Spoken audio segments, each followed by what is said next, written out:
Puji Tuhan, selamat pagi. Salam sejahtera di dalam kasih Tuhan Yesus Kristus. Kita bersyukur kepada Tuhan buat anugerahnya bagi kita semua, di mana pagi ini kita kembali diizinkan Tuhan untuk dapat bertemu dalam program Renungan Pagi. Bapak Ibu Saudara yang dikasihi Tuhan, sebelum kita lanjutkan acara kita di pagi ini, mari kita berdoa. Kita menghampiri Tuhan. Mari kita berdoa.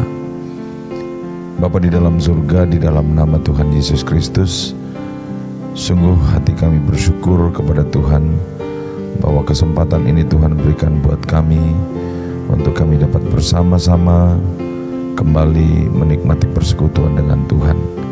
Bapa di surga, sebelum kami beraktivitas di hari yang baru ini, biarlah kekuatan firman-Mu dapat sungguh-sungguh menjadi rema di dalam kehidupan kami. Dan kami pun sebagai umat-umat Tuhan, kami boleh tetap belajar untuk meyakini akan firman-Mu, sehingga firman boleh menuntun hidup kami, dan kami pun hidup di dalam seluruh kehendak Tuhan. Kami percaya sungguh bahwa itulah yang Tuhan mau dalam seluruh kehidupan kami. Terpujilah nama-Mu Bapa di surga. Kami bersyukur buat anugerah dan kemurahan Tuhan di pagi ini, dan kami akan kembali merenungkan firman-Mu di dalam nama Tuhan Yesus Kristus. Haleluya. Amin. Bapak Ibu Saudara yang saya kasih dalam Tuhan, pembacaan firman Tuhan pagi ini saya ambil dari Lukas pasal 8 ayat yang ke-22 hingga ayat yang ke-25. Demikian firman Tuhan. Angin ribut diredahkan.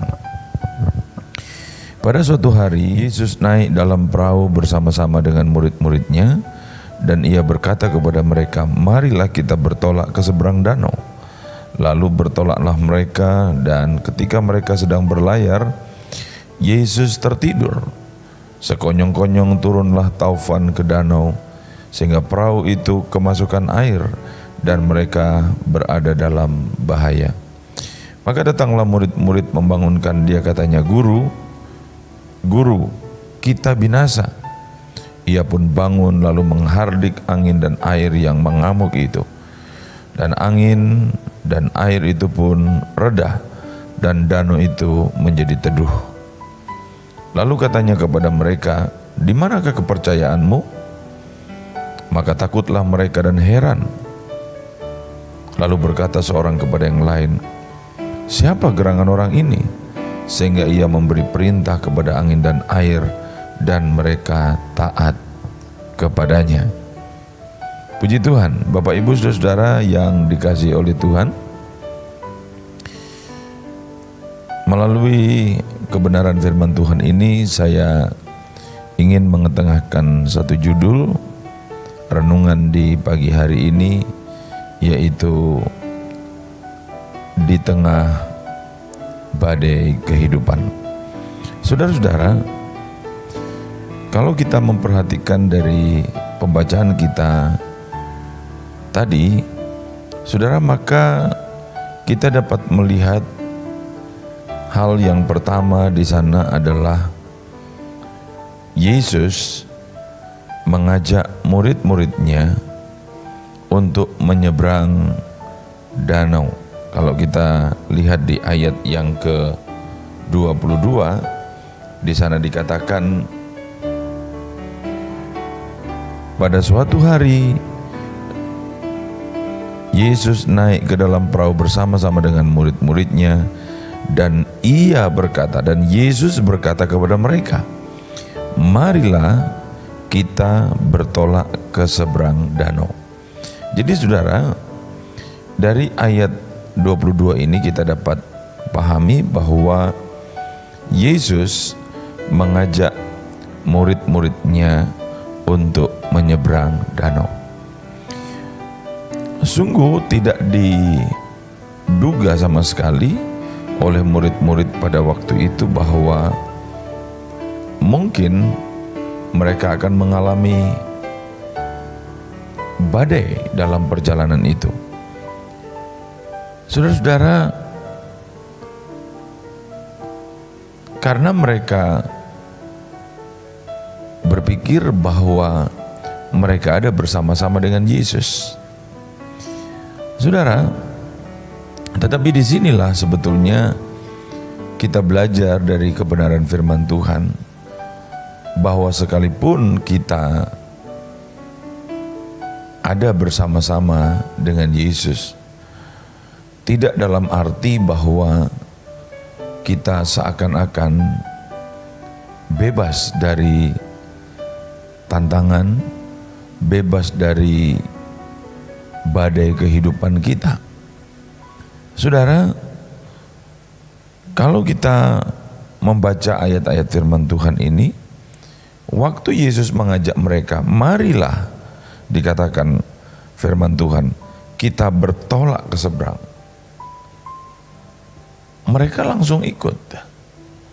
Mereka langsung pergi bersama-sama dengan Yesus. Saudara-saudara yang dikasih oleh Tuhan, seperti yang saya katakan tadi, jangan sekali-kali kita menganggap bahwa karena kita ada bersama-sama dengan Tuhan, ya, lalu seakan-akan kita bebas, kita tidak akan dapat mengalami badai dalam kehidupan kita. Saudara, tidak demikian. Buktinya murid-murid itu mereka mengalami, ya, adanya satu gelombang badai yang begitu luar biasa, ya, sehingga murid-murid ini sampai ketakutan, ya. Saudara yang dikasih oleh Tuhan, pelajaran penting yang kita perlu perhatikan di sini bahwa kendati pun kita ada bersama-sama dengan Tuhan, ya, hidup kita tidak akan selalu, saudara-saudara, mulus atau seakan-akan kita terbebas dari badai kehidupan itu. Saudara, tetapi hal yang kita juga perlu perhatikan di sini dari kisah dalam Lukas pasal 8 ini, saudara, ketika badai itu datang menerjang perahu mereka, ya, lalu murid-muridnya membangunkan Yesus, ya. Murid-muridnya berkata kepada Yesus, "Guru, Guru." Ya, saudara, Tuhan Yesus langsung bangun dan menghardik, ya, angin dan badai yang datang pada waktu itu. Saudaraku yang dikasih oleh Tuhan, badai, ya, bahaya atau apapun bisa datang dalam hidup kita. Tetapi ketika kita ada bersama dengan Yesus, maka ada pertolongan bagi kehidupan kita. Saudara yang dikasih oleh Tuhan, kalau kita belajar dari ayat-ayat firman Tuhan ini, badai itu datang sekonyong-konyong, ya. Tidak ada yang tahu. Nah, ini bukan berarti bahwa Yesus sebagai Allah itu tidak tahu, ya. Tetapi saudara, Tuhan izinkan segala sesuatu di dunia ini, Tuhan izinkan untuk apa? Untuk melihat, ya, dan sekaligus untuk menguji seberapa besar iman dan keyakinan kita di hadapan Tuhan. Nah, oleh sebab itu, saudara-saudara yang dikasih oleh Tuhan, mari kita memperhatikan dengan baik dalam kita menjalani kehidupan kita. Ya, saudara, kendati pun Tuhan izinkan hal-hal seperti itu terjadi, ya, tetapi Tuhan tidak membiarkan kita. Tuhan bertanggung jawab atas hidup kita.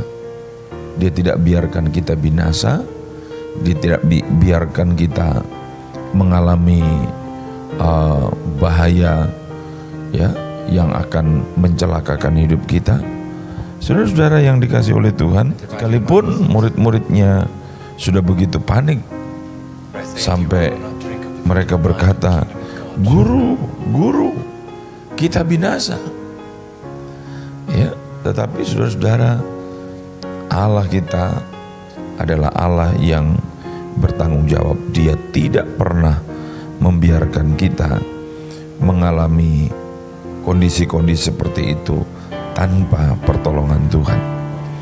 Saudara yang dikasih oleh Tuhan, kita bersyukur karena kita punya Allah yang luar biasa, Allah yang memperhatikan kehidupan kita. Saudaraku, melalui kebenaran firman Tuhan ini, mari kita belajar, ya. Ketika kita hidup bersama dengan Tuhan, artinya kita menjalani kehidupan kita di dalam terang kebenaran Allah. Saudara, itu bukan berarti bahwa, ya, seakan-akan kita bebas, ya, kita tidak akan menghadapi tantangan, kita tidak pernah menghadapi persoalan, ya, hidup kita aman, tentram, ya, dan sebagainya. Tidak, saudara. Karena selama kita masih ada di dunia ini, ya, iblis selalu berusaha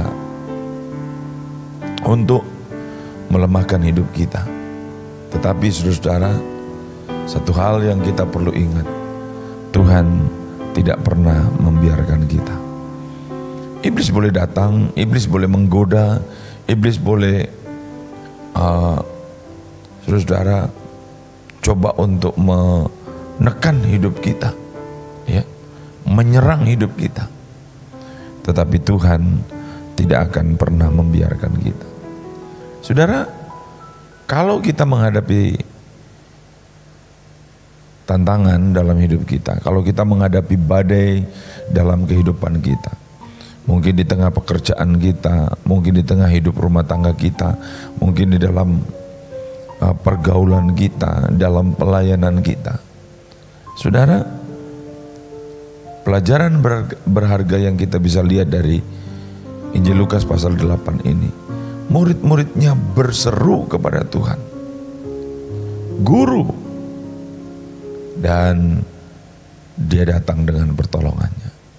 Saya percaya, saudara-saudara yang dikasihi Tuhan, ketika kita sebagai anak-anak Tuhan, kita benar-benar dapat, ya, menjalani kehidupan kita, kita dapat mempraktekkan kebenaran firman Tuhan ini, kita benar-benar menjalani hidup kita dengan iman yang sungguh kepada Tuhan, maka saya percaya, saudara, kekuatannya, pertolongannya, mujizatnya, dia akan nyatakan dalam kehidupan kita.